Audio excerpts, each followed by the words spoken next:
Guess what we're going to make? This is called a good morning cake. I've told y'all so many times that I don't buy cake flour. I just make all my cakes with white lily flour. And this recipe that I've got today is made with self-rising. So you don't have to add salt or you don't have to add anything to it. Other than an apron. But it does stop easy. It's all right. I'm not doing any good today anyway. The reason I'm baking today, y'all, is it finally got cooler.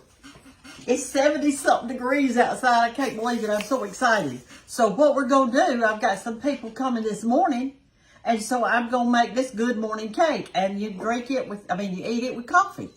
You just have your good old cup of coffee and some good morning cake. And that's the way to say good morning.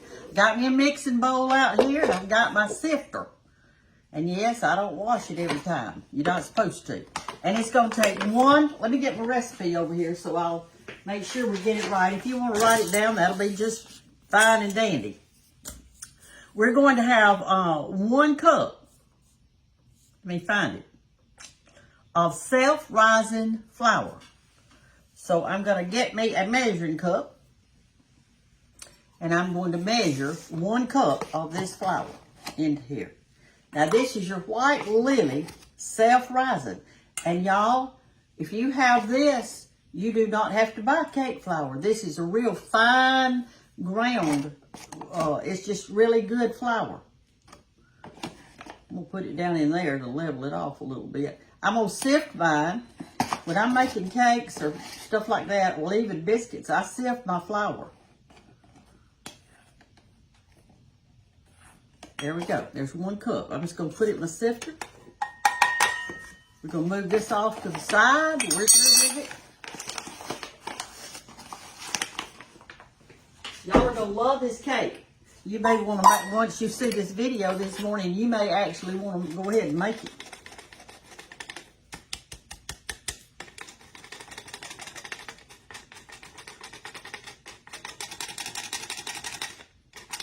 All right, now we're going to add some spices in it and some sugar in it. So what it's calling for today is 1 cup of just your regular sugar. It's also calling for a cup of brown sugar. Now I just got the light brown one. If you have dark brown, well, just go ahead and use it. You know what I'm always saying is use what you got. So we got our cup of sugar of that, and we're going to put a cup of sugar of your brown sugar in it. I'll just use the same measuring spoon. We don't want to measuring cup. Y'all don't like to mess up stuff either, do you? I sure don't. I got the other day, I was reading some of the comments, and one person from, I want to say it was Michigan. Good morning, Michigan. They had 60-something degree weather there that day. And I'm thinking, that sounds so good. But today it's in the 70s in Andalusia, Alabama. So it's baking weather. Baking weather has come, y'all. All right, there's our cup. I didn't pack it tight. Just a cup of brown sugar. So that's easy so far. We got a cup of self-rising flour, a cup of white sugar, and a cup of brown sugar. Now, how hard is that? It's not hard, is it? Your children are going to love this too. I know one of my grandchildren who is going to especially love it, and that's William.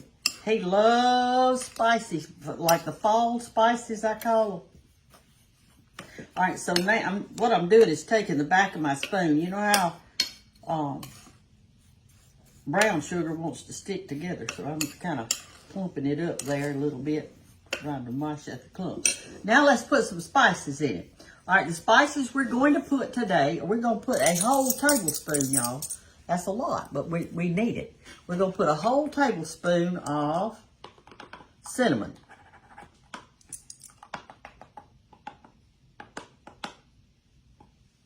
A whole tablespoon. And we're going to put a teaspoon, let's find it on here. I think it's this one. Yep. Of cloves.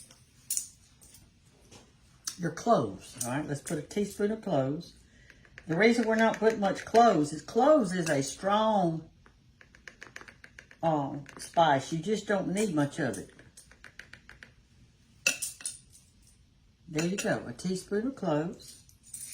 And let's give that a little bit of mixing this morning before we do anything else. We want to kind of stir that around before we put any wet ingredients in there, that's for sure.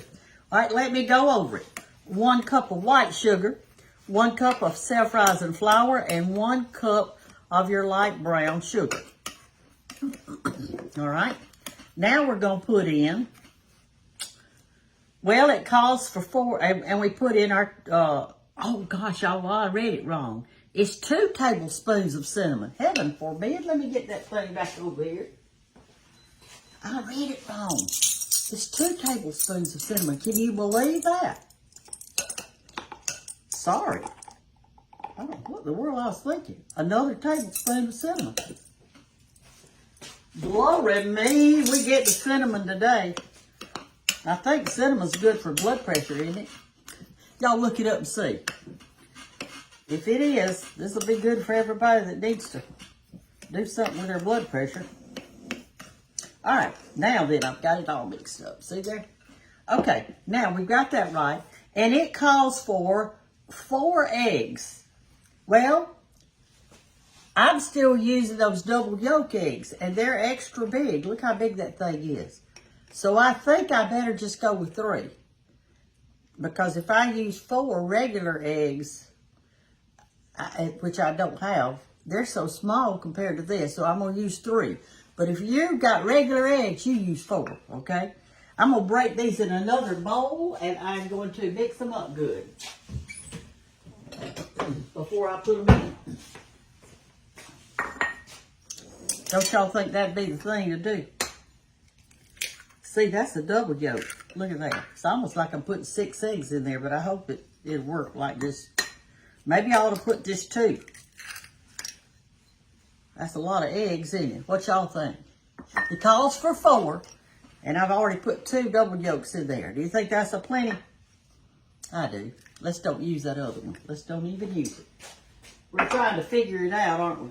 Let's get us a fork.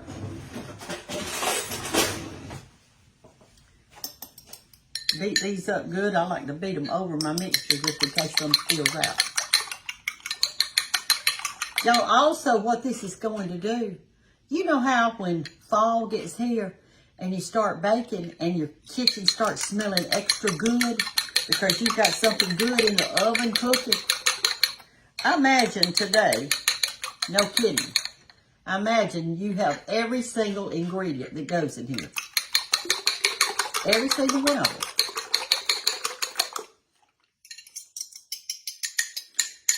All right, there we go. There's our 4 eggs. We're going to do a 1/2 cup of oil. I've got vegetable oil in here. You can use whatever kind of oil that you feel like you have or won't. All right, as that's going in, I'm going to give it a gentle stir. Like this.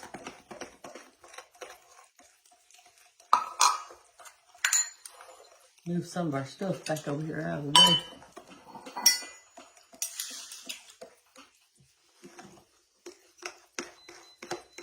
Y'all, and notice that this doesn't have any milk or water or anything like that in it. Just got what I just put. That's it.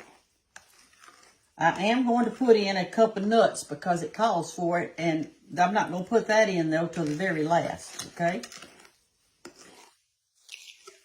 Good morning, Kate. Look how thick. It's almost like a brownie mix. Y'all are going to love it, I'm telling you. Let me give it a few more good whacks. It's thick. I've got my oven set on 400 degrees, okay? And you are supposed to put this in a long skinny pan, and it's a, let me find it. Where's my directions? Well, for crying out loud. I know it's an 8 by 13, but I don't see it on my thing here. Oh, I'm sorry, 9 by 13. I got this one out. You know, I don't know who invents these pans, but I had to go in here. Now, y'all, this is the truth, because I wanted to make sure it was right.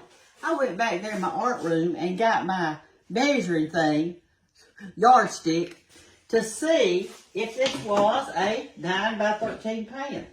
And it was. But sometimes you can't tell by looking. I don't know why they don't just write it on there for us. Here's a cup of pecans.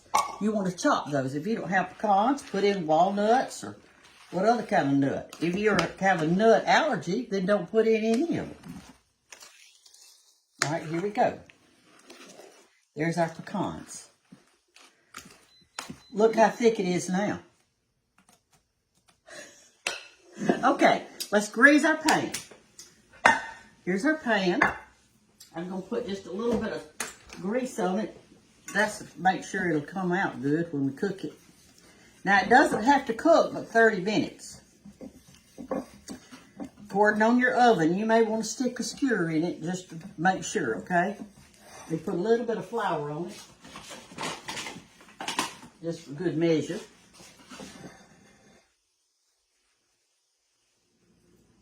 And here's what I usually do. I'll show y'all. To get my flour to go around, I just put me a rag down there and I bump it on that side. Bump it on that side. That's what I do. If you're afraid you're going to break your pan, well, you do it like you do. Okay. Now I'm going to just dump this in the trash can right over here.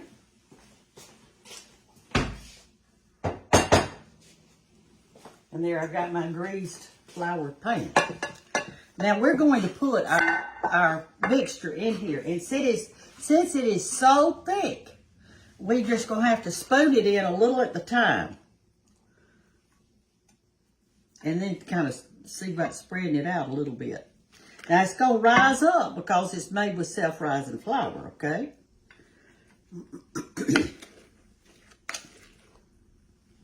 We don't want to waste any of it either.